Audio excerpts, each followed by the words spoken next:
Welcome back to another episode of the Future Proof Podcast. This is a place where we talk to business owners and entrepreneurs about where they've been, where they are, and where they're going. We talk about the journey, the goal setting, and what's going on along the way. I have an exciting guest today. This is Luke Tatum from Perfect Spiral Capital. Good morning, Luke. Good morning. Thanks so much for having me, Brian. Absolutely. Absolutely. It is a pleasure to get to talk to you in this setting, and I'm excited for our chat today and to share our chat with my network. You were introduced to me through our podcast producer, who's our silent partner on this call, Mr. Nick Pacone. When did you and Nick meet? Gosh, we met, it has been quite a few years ago. I don't know that I could tell you exactly how many, but we must be talking 2016 or, so about a decade, roughly, give or take, más o menos, right? Something in that neighborhood. But we met through a shared podcasting group. We kind of had some common interests, and there was several different people in there, none of whom I knew. I just kind of got a random invitation to this group chat on Facebook back then. And over time, interacting with these various people in the group, I kind of gravitated towards certain ones, and Nick and I hit it off relatively early. And so we've kind of just remained friends, ever since then. That is no longer an active group, but he and I talk, darn near every day. So it's pretty great. Nice. Well, I love it. A fortuitous meeting. Oddly enough, a few minutes ago on our show, we were talking about our own fortuitous meeting through another setting. So I like that. It occurred to me that in saying the name of your company, right, that I've had people on, where I was talking to Sapphire and Silk Travel earlier. People hear that and they go, I assume travel, right? Perfect Spiral Capital doesn't, to me, actually spell out what you do. So take a moment and just give even the high level overview when you meet somebody new for the first time and they go, oh yeah, what is that? What's your elevator pitch kind of explanation? Yeah. Sure. Yeah. Gosh. So the way that I'll usually frame this up is Perfect Spiral Capital is a financial education company. We are here to help people learn how to become their own banker. Now, that might be a business person, that might be a business owner, that might be just a usual, off the street random person that just works an employee job, or gig economies type stuff. It's not specifically geared towards a one type of consumer, if you will. It's just the idea of somebody is going to control your money. That ought to be you or your business, or what have you. And, that's my 30 seconds, right? From there, I hope that it inspires some additional interest, but sometimes it doesn't. I love it. And so I guess one side of that is how does that manifest itself in terms of offerings? How do you go out into the world and educate people? Yeah. And so I wrote a book, and that's kind of our leading thing. I guess I'll grab it if we're doing a video podcast, right? So this is Between the Lies: How to Reclaim Your Future from the Banks and Wall Street. And this is sort of a descriptive book before it becomes a prescriptive book. It is these are some systemic issues that you may or may not be aware of, or may not have the appropriate context for, with the way that money works, specifically in the United States, but it also broadly applies to a lot of economies around the world. And, given that, about 2/3 of the way through the book, given that all of this is true and that we've walked through and kind of built this understanding, what do you do about that? And so that's the process that I walk people through as a potential client of Perfect Spiral Capital, or that my team walks people through. And some people are further along on that journey than others. They already know some of these things about how the banking system works, and, how Wall Street maybe wrangles the numbers to sort of create a false sense of what you're going to get should you place your money with them, those sorts of things. And so depending on where someone is at, our job is basically to meet them where they are, increase that understanding, form good habits, saving first habits, attack the debt problem, and then to kind of take them from that place to where they need to go, which is thinking longer term, right? Which is, what about next generation? What about 3 generations from now? Those kind of questions. And, in terms of offerings, that's YouTube channel, videos, just general educational type material, but it's also life insurance. And one of the reasons that we're not Perfect Spiral Life Insurance Agency Company is because that is a big turnoff to people, and it gets them to miss the real value of what life insurance and some of these other financial products, really boring stuff, some of the most boring stuff on the planet, if I'm being honest. But the power that some of that stuff has, the transformative power that it can have just by changing your understanding a little bit. You might be 99% of the way there before I talk to you. But it's like, hey, what if we turn this one dial just a little bit further, and then all of a sudden things start to line up, and you start to get out of debt really fast, and you start to be making smarter investment moves, and you start to be, your net worth starts to go up instead of just kind of staying around the same number, going up and back down, or maybe down over time as you get further into debt, whatever. Everybody's situation is different. And so I feel like I'm giving a long answer, to a short question, but It's okay. I mean, so number one, right? Like the vehicles. I was thinking of more of things like the you have a YouTube channel, you have a podcast, you have a book, you have on the education side as a financial education company, you have, I say, fixed content in the form of the book and audiobook, and then fluid content in the form of YouTube and podcasts and things that are keeping a finger on the pulse of the evolving world and moving targets. I wanted to dive in a little bit deeper though, in terms of, some of the stuff that's in the book, and those concepts that you allude to, right? Where you're talking about assumptions that people make about traditional methodology versus getting more hands-on. I want to touch for the moment even on the Wall Street side of it all. I feel like there are people in the world that have success stories, certainly in terms of investments that they've made and that have resulted in the outcomes that they wanted. You know what I mean? Do you feel like it is universally not a tool in the tool chest, or like what are the things that you're trying to really um get people to wrap their heads around in terms of where and how those, I mean, Wall Street and banks, do they not fit in at all, or is it a question of like how you're using them as part of a balanced structure? right. No, that's an awesome question. Yeah. And so, I mean, and this is part of the reason we have the podcast, talking about that just for a split second. The podcast, Between the Lies podcast, you can find it on, all the platforms. That show is really to demonstrate that the ups and the downs of the stock market, and the interest rate and the banking sector and all this stuff, these things change all the time, week to week. All this stuff just goes crazy sometimes. And you have, oh my gosh, the stock market is burning to the ground this week or whatever, and then it's back up, and all this stuff, and it's chaos. And to be able to take a measured and balanced approach to that chaos and say, it's fine, I'm all good, I don't have to worry about that. That's a pretty cool place to be in. That's the kind of peace of mind that we work with people to create.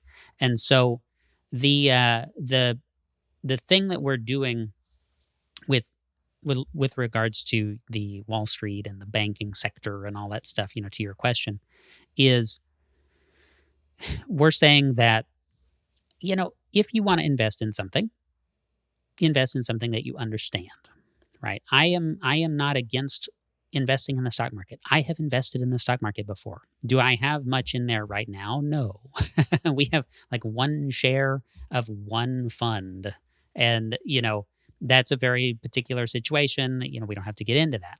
But the general thing that we're doing is not putting money into the stock market. And personally, And why is that? It's not because I'm some ultra risk averse person. I like taking risks. I have a huge appetite for risk when the right opportunity is in front of me.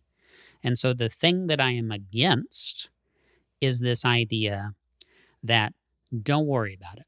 And this is how my book is more or less framed up, right? Don't even think about it. Just you've got an employer 401k plan, check this box to sign up to put X percent of your income in there, 5%, and then we're going to give you a company match on the first 2%. So there's a total of 7% of your pay going in, and you just don't worry about it.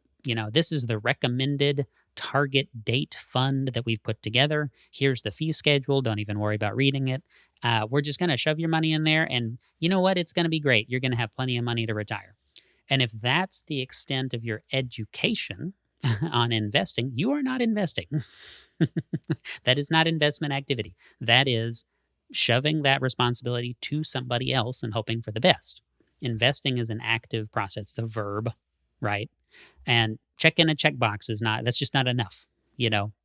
So you should not be terribly surprised if the financial system is acting in kind of a predatory way with all of this, let's call it dumb money. That's an expression that people will use going into the system. Well, what do we want to do with that? Do you want to take a fee? Do you want to take a fee? It's more or less like divvying up the spoils is how the financial system works, right? And because you know that these are payroll deductions, they come in every 2 weeks, it doesn't matter. What happens? Stock market's tanking? Who cares, right? That's just going to keep coming in. Top stock market's soaring? Great. Who cares? It's going to keep coming in. You know what I mean? And so it's always coming in. And so the sophisticated investor, the person who understands this, who is managing a mutual fund or perhaps more than one mutual fund, they're involved in these type of things. They can run circles around the average investor who is not paying any attention, and they can take advantage of that situation. They are informed, and that is what they spend their working lives doing, is navigating that. And so my advice is to say, maybe don't do the super duper lowest effort version of that. I don't care if you want to buy an index fund. I don't care if you want to own some mutual funds. It doesn't bother me. I'm not against them. But I want you to pick things that you understand and to inform yourself and make educated decisions when an opportunity is present. Just because you get paid every 2 weeks or whatever your pay schedule is, doesn't mean that that is a good day to buy stuff. We've all heard of dollar cost averaging in this space. And the idea is that, well, sometimes you make a good buy and sometimes you make a bad buy, but it kind of balances out. I don't like that. I don't like that at all. I think you ought to make big moves when there's an opportunity. That's how people make money, right? Look, something that's interesting that I want to touch on is that I feel like part of what you're describing is conjuring up a persona of a traditional employee, which I say traditional, just I'm making the distinction between, I guess, the self-employed and the people that have W-2 income, right? And and and so in that respect, because payroll deductions haven't factored into my world in a really long time, right? So the like set it and forget it thing is a thing that I associate with the traditional labor force sort of organization. And that's a huge part of the population, right? Naturally. So um one thing that has and I get that. It's like the set it and forget it thing, I'm sort of hearing loud and clear, can be have risks involved in terms of it's like if you're not paying attention to it, then people can take advantage. I certainly feel like when you talk about subject matter experts, right, that I believe that there are subject matter experts when it comes to investing, that whether I've met them or not, I assume they exist in the world, that there are people who are passionate, authentic, real, genuine, hearts in the right place, saying, I want to help people turn their money into more money, right? I believe that that exists in the world. Are there reasons why, so I'm not hearing you say you can't ever trust anybody, right? No, no, of course, of course. So in terms of even tying that together with your own journey, um, you had it. All right, so I want to try to explain this thought, and it'll lead to a question, which is to say that that average consumer who's in set it and forget it mode within infinite banking, a big part of that is that there's an assumption that you're going to be taking loans out from yourself. Becoming your own banker means that when you need to borrow, you're going to borrow from yourself, right? So if somebody's in set it, forget it mode versus being disciplined, I mean, that could be a huge problem, right? But you were somebody who talked about having Gordon Ramsay and other things where your amount of financial literacy was at a certain point. Dave Ramsey. No, I'm sorry, not Gordon Dave Ramsay, right? Ramsey. The cook. Yeah, I know. I'm sorry about that.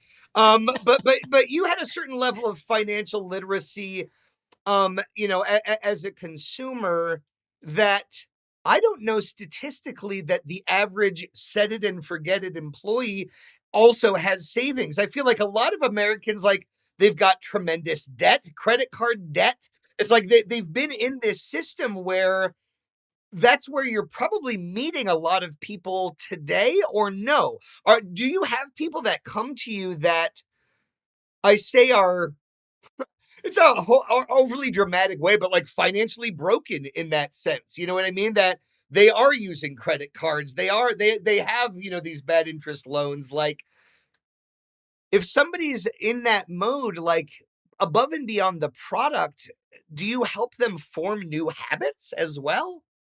Yeah, I mean, it's kind of a joke, but also kind of not a joke. But, my sister is a counselor. And in some sense, I'm also a counselor. I'm a financial counselor.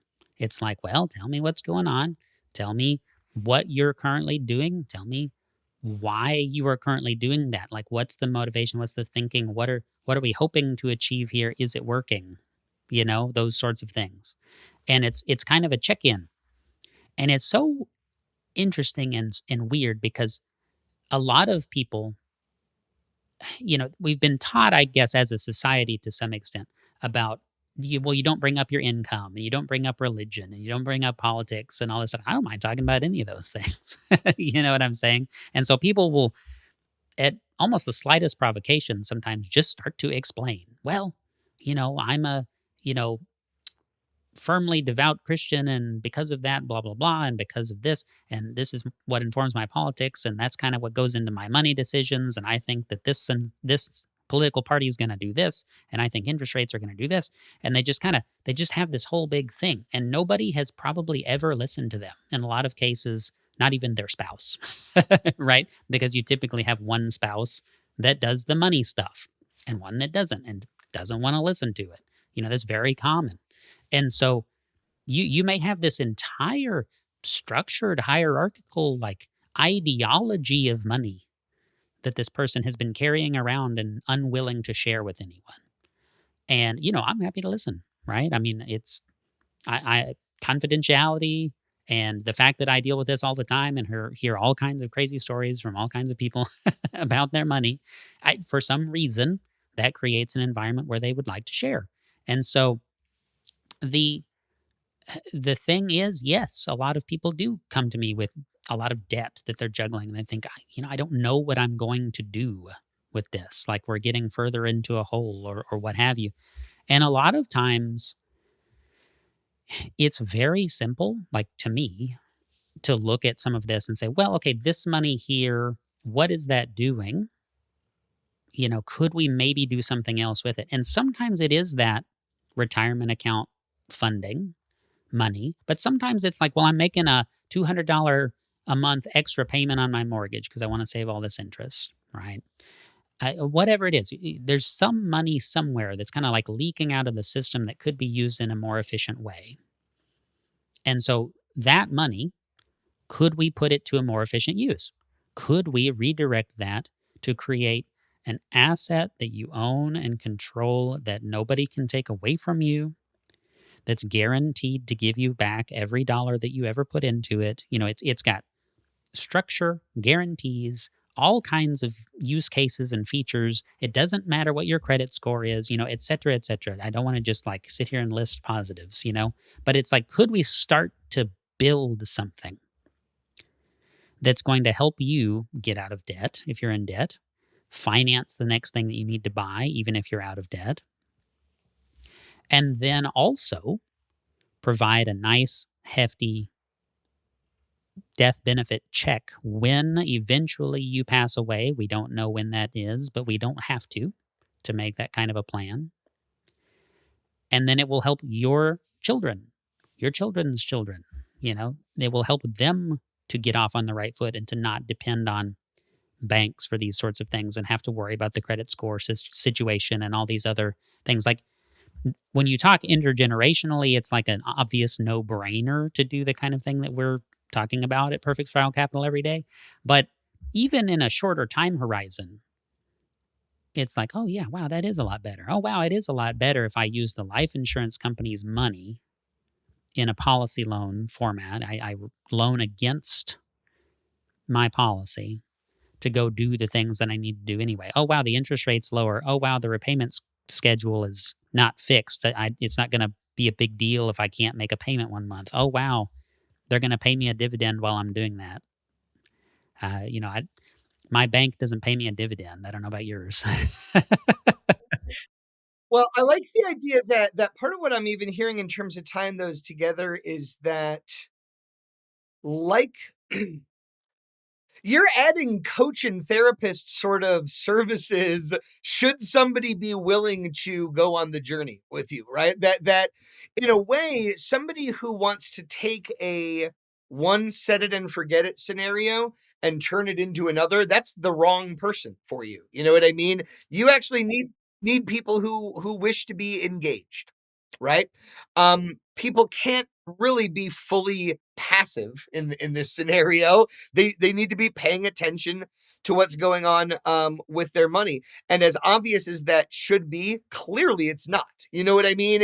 In terms of the statistical norms that people are really paying attention. I think money can be another thing, another solve, another balm, or you know what I mean?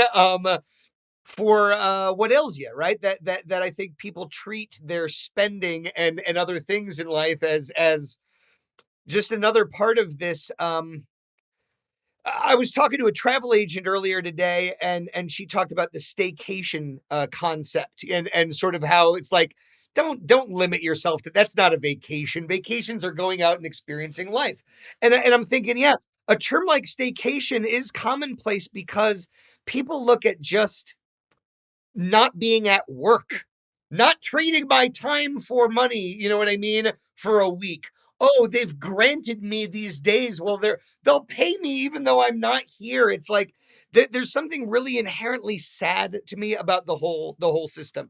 Even at times where I've been inside it, you know what I mean? I don't say that with any judgment for somebody who's participating in it.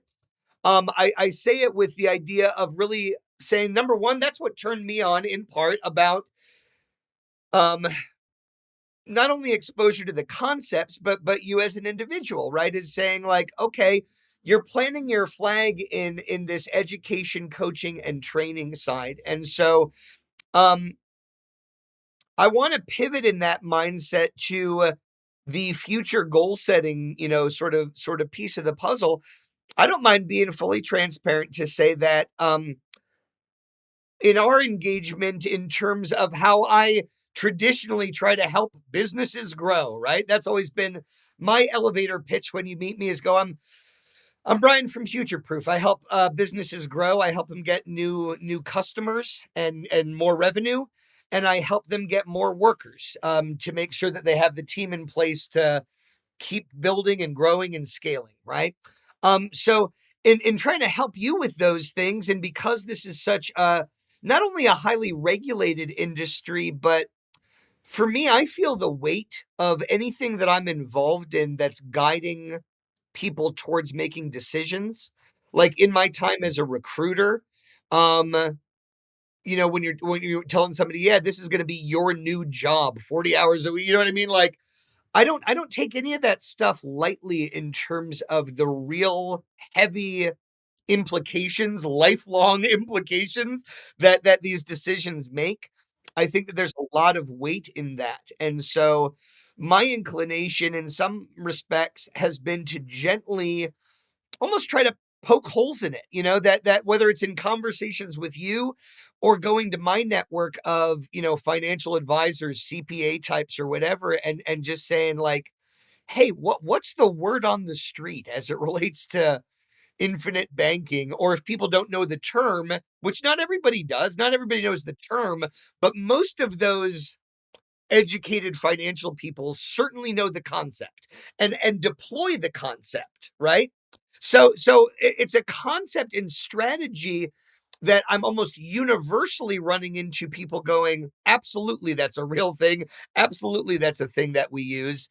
Um, if anything, the holes that they poke, I say broadly, the financial advisors, CP, other financial experts that I talk to, they bring up the notion that if people aren't disciplined about repaying the loan, right? If they treat it the way they've treated other debts in their life, you know what I mean? Potentially, that could be a big problem, right?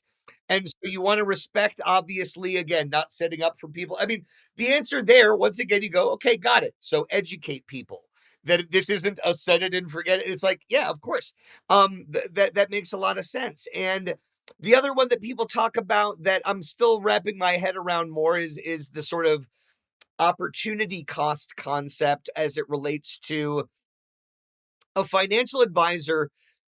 The one I'm making up in this conversation of saying there's somebody out there right now who's really passionate and sincere and going, I am going to spend every waking moment becoming such an expert in how to turn money into more money using these other sets of tools, over here.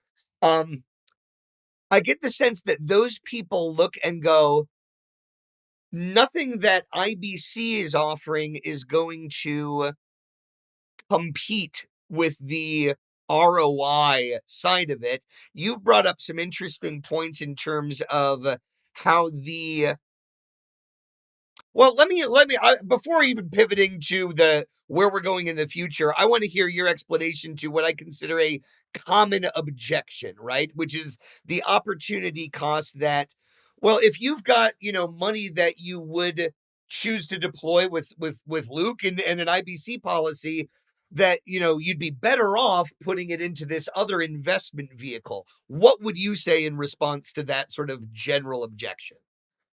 Right, right. Yeah. So yes, we look at life insurance policies. We deal with dividend participating whole life insurance policies, preferably with mutually owned companies. So they share their profitability. You become a part owner of the company, all that stuff. Now, the the objection of, well, I can get a higher rate of return over here. I can put my money in the S&P 500 index or the whatever other index or the whatever product is being discussed. It doesn't matter. I always pick on the S&P 500 because people act like they can. People sometimes, I'm not naming names, but they act like this right here says 10% and this right here says 5%. 10% is bigger. Look at me, I just solved all your financial problems, right? Like, like that is a genius level of financial analysis or something. Like I'm supposed to pat you on the back for seeing that one number is bigger. And so, I mean, okay, but yes, I can also see that 10 is larger than 5 or 6 is, smaller than 8 or whatever. Okay, I can see those things. But right. But that's really what it is. It's how much more additional language can you string on to this to justify the core point, which is just that this number is bigger than that one. I can get you a higher rate of return over here. That is fundamentally what is typically being referred to here. The opportunity cost. Well, why would you go over there and make 4% compounded over time when you could make 9 over here or whatever? Being sure to switch numbers because I am not making a specific claim. Okay. Companies are different, insurance policies are different, blah, blah, blah. Okay. But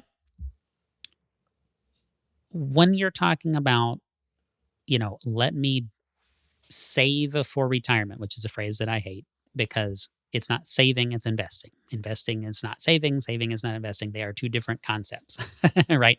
Saving is putting your money somewhere safe that will accumulate money on a reliable basis, right? Investing is taking on a risk of loss for a hope of a return, right? So, the number one thing that I would say is you're investing for retirement, not saving for it. And for retirement is the big distinction, right? I'm going to put this money in an S&P 500 index or into a 401k plan with this target date mutual fund or what have you so that I can retire at 65 or 67 or 72 or whatever year. And so I'm going to completely set aside and deprive myself of the use of these funds. Let's say I'm 30 years old. I'm not, I'm 36, but let's say I'm 30, right? Math is easier. I'd say I've got 35 years to retirement. So I'm going to deprive myself the use of these funds every paycheck from now until 65 years old, 35 years of paychecks. And the hope is that I'll have a nice big pool of tax deferred money that I can use to retire. So, my rebuttal to that would be okay, what does that do for you and your standard of living, your quality of life today? How does that help you deal with the ups and downs of life today? Right? It doesn't. If you decide that you need to touch that tax qualified money, and it doesn't even have to be tax qualified. You could certainly privately buy a mutual fund. It doesn't matter. The specifics are kind of irrelevant. But the idea is set it and forget it, right? In some form or another, don't touch it. There's a common adage that I actually happen to like a lot. It's investments are like soap. The more you touch it, the less you have. Right? Don't get in there and trade constantly and try to outpace the market and all this stuff, right? And so the the idea is that, well, cool. Yes, maybe, hopefully, your index fund or what have you is going to perform well over the next 35 years so that you have this big pool to retire.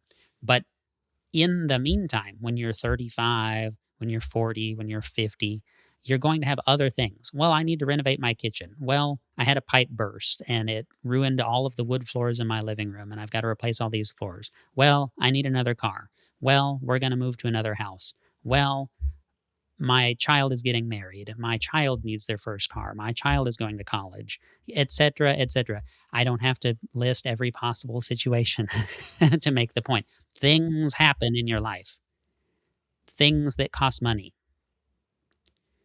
And if you have a huge pile of money sitting in a savings account waiting for those things, what is that doing for you? Next to nothing. My savings account pays me 0.5% in interest if I don't touch it, right? And so, what is infinite banking? Infinite banking is not a whole life policy, it is a concept, it is the idea of having control over your own financing. What does that mean? Well, it means when I need to buy a car, I've got cash value in this life insurance policy. I can access those funds via a loan. I can take a loan against my life insurance policy. It's the life insurance company's money. It's not even my money. My money stays in the policy, continues to earn a dividend, continues to increase in value day after day. It continues to compound. So if I take it out of savings, I'm depriving myself of an earning in the savings account. If I take it out of my 401k or Roth IRA or whatever, I'm depriving myself of that money in the market getting a rate of return. Would you like to see the growth chart of stock market investments if you take a huge chunk of them out of the market because you have to handle life every 2 or 3 years? You're not going to be a multimillionaire. You're just not. It's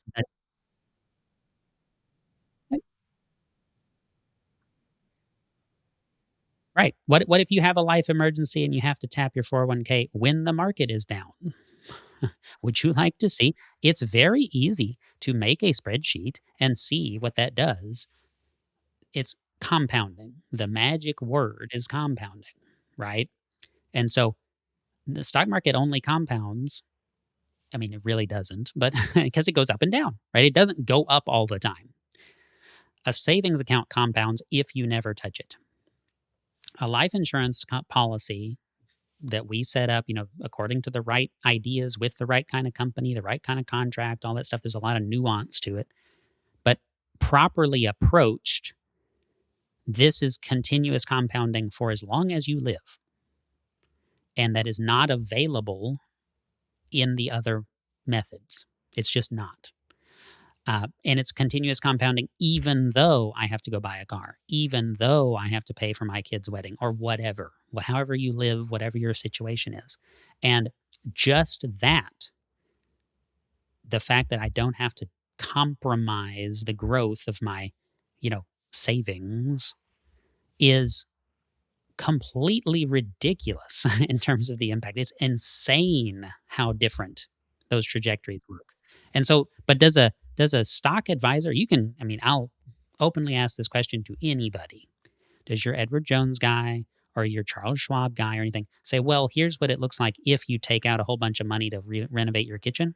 Here's what here's what it looks like if you, have to buy a new car or whatever, right? If they show you a huge withdrawal in the middle. No, of course they don't. I don't know. I would hope that some warn people, but I could be incredibly naive. You know what I mean? In the same way that we're talking about that same sort of cautionary tale, I would hope that you would caution people in consults to sit there and say, hey, just so you're aware, though, the other side to this is if you take that loan out and you don't pay it back, the interest is going to keep growing, and then it's going to blow the whole thing up, right? And you're just going to have another huge debt, and none of this is going to mean anything, right? Like that I think all of these parties on both sides, I would hope to educate people in the right way. And so, it's funny because we're gonna, if we're not careful, go really, really long. And there's this warning red light that's saying Luke's storage is low. Their recording might not upload. So I want to try to land the plane here. I love this conversation, and I love it being an ongoing conversation. And again, one of the reasons I wanted to have you on here is because you and I are building something together. I'm trying to lend a hand in this, and so I talk about on this show the sort of old Babe Ruth joke of him like pointing out, you know what I mean, to where he was going to hit his home runs, right? If you know that story. And you in terms of future goals, one that I'm aware of that I want you to elaborate on is this sort of educational forum, a place where existing clients, new clients, and stuff like that would have the opportunity to have that dialogue truly be an ongoing thing, like that the as much of an opposite of set it and forget it as you can get. People aren't forced to be there, but anybody who wants to be engaged can be. So tell me about the vision, man. Where's the ship headed? Yeah, yeah. Right now, we may change the name of this, but right now we're calling it the Perfect Spiral Capitalists, and so it's a closed. Imagine what Facebook used to be 10 years ago. It's a little social media type. That's how it feels. That's how it looks. But we've been working on this for some time now, and we're about to start inviting people and kind of growing this and getting it off the ground. But the idea is that if you get on, gosh, God forbid, if you get on like TikTok and start looking for finance stuff, you are going to get the most ridiculous takes just left and right. You'll get some nugget of wisdom, and then you'll get in the same video, the most insane, like unhinged takes about how much money you're going to make doing certain things and strategies that you can have. And so there's a lot of noise out there. This is Nelson Nash, the guy that came up with the term infinite banking concept. He would talk about the noise. It's like there is so much of this just nonsense out there. Somebody that studied finance for all of 5 minutes loudly goes out to proclaim that they know how to make you a millionaire and blah, blah, blah. And it's just, that's what's out there in the general forum. You post something seeking some information on Facebook or on X or on any platform, threads, whatever you're on, you're going to get some crazy advice from people. And so the thought is, what if there was a slightly filtrated, separate space that we could participate with one another? People that already are doing something, that are, building something, that are entrepreneurs, that understand some of these things, especially having a foundational understanding of infinite banking and seeing that is valuable and using it. What if we could collect all that in one spot and we could have this just exchange of ideas that is so far above that completely insane nonsense, world that we kind of occupy. Even AI models, you ask them and it's like, that doesn't make any sense about certain topics. If you press, it's like, well, yeah, okay, sure, that doesn't actually make sense. And so, what if we just got away from all that and we had this place? And so that's the idea. We'd like to have a separate kind of isolated place. Well, and I like that, even to the extent that you're you know, the teacher in the classroom, to use whatever metaphor or whatever. There's a lot of student teachers, I'll put it that way as well, in that you have these end users that are far enough along in the process to talk about the moments where the pipe burst and the room flooded, and the strategy made all the difference, right? And that they paid it back, and it's there. It's like that sort of proof of concept stuff, real world stories, I think goes a long way. And there's this notion in certainly in entrepreneurship of trying to put yourself in rooms that elevate you, right? That even, a lot of entrepreneurs don't necessarily have like a friend group full of entrepreneurs, or a family full of entrepreneurs, right? That would be rare. And so there's this idea of intention behind saying, well, yeah, it's not a dig against the people that I love and that are a part of my life when I say that the answers aren't going to come from them. If they were, I'd already be cured, wouldn't I? You know what I mean? Like, so that you have to. It's that old definition of insanity. You're not going to get certainly any new or different results from repeating what you've always done. So I suppose there's people too that would have some sort of pain point, going on that they want to solve. And I could see that, things like debt and stuff, even though on the one hand, somebody coming with those problems, I would think that much more of a need to really underscore and caution them to, grow up. It's time to grow up, right? Like, I don't know. Well, I mean, it's growing up, but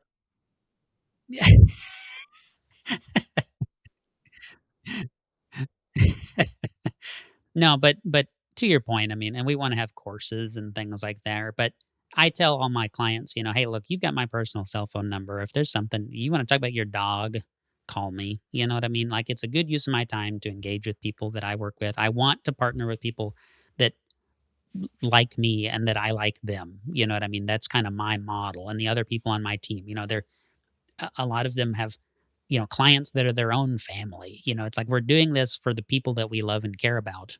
So why wouldn't we want to extend that to people that are outside of our immediate sphere, right? It's the same strategy, it's the same application of the same ideas. And so I'm available, but also I haven't started every type of business. I haven't I haven't done everything. I have done some things and I will talk at length and I'm a talker. I'll keep this going all day. I'm bad about that. But the the broader access for our clients and our, engaged kind of followers to work with one another and say, you know what, actually I have started that passive income side hustle before. Here's what I learned and here's what that means for you in the context of having a life insurance policy and using the policy loans and et cetera, et cetera. If that lesson's already out there, well, maybe you don't want to post stuff that you're doing like that on a public social media forum, but maybe you would like to help other people and to reinforce and build one another up. I certainly find that rewarding. Yeah. Yeah, and break off, splinter off. Maybe there's 5 people in there that are your people. Go start your own mastermind group. That's great. I would love for that to happen. So that's the idea. I love it. Well, perfectspiralcapital.com.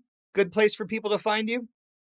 Yep, absolutely. There's a become a client button right in the top corner if anybody would like to schedule a call. We have multiple agents that are all standing by. You may not like me, right? If I'm not the guy, great. But I'm involved with the whole organization. So, to the extent that you work with anyone on the team, we're all here kind of in your corner helping you to get where you're trying to go. And so that's the idea with that. I love it. And anybody, out there in listener land who knows me, um, I have a policy. I work directly with Luke. I am part of the team. I am a newbie, but I am licensed, and so I'm happy to be the first leg of that journey for anybody who wants to talk about at least what I've learned so far. And that includes the financial professionals in my world too. As you and I, Luke, have discussed, I am still I'm actively looking to build out that sort of power team as part of this community building effort. So I'm excited about all of the burgeoning activity. And I joke about, you made the comment that this stuff's very boring, right? It's like, it can be. Yeah, studying for the test, my eyes can glaze over. I've made the comment that I feel like that's part of what those institutions kind of want, that the gatekeepers want it to be dull, they want it to be boring. And I've made the joke in my household that I'm going, guys, I'm taking one for the team. You know what I mean? Like, somebody's got to do it. Somebody's got to take one for the team, for the sake of all of our futures, and so I'm grateful to Nick for introducing us. I'm grateful to have you in my world, Luke. I'm grateful for the time that you spent today sharing with me and with our audience, and look forward to the ongoing conversation. It's been an absolute pleasure, Brian, as always. I appreciate you very much. And of course, Nick, I know you're off camera, but thank you for, introducing us to one another and getting this whole thing started as well. I want to be sure to say that. So yeah, it's awesome. And I can't wait for the future. Thanks, buddy.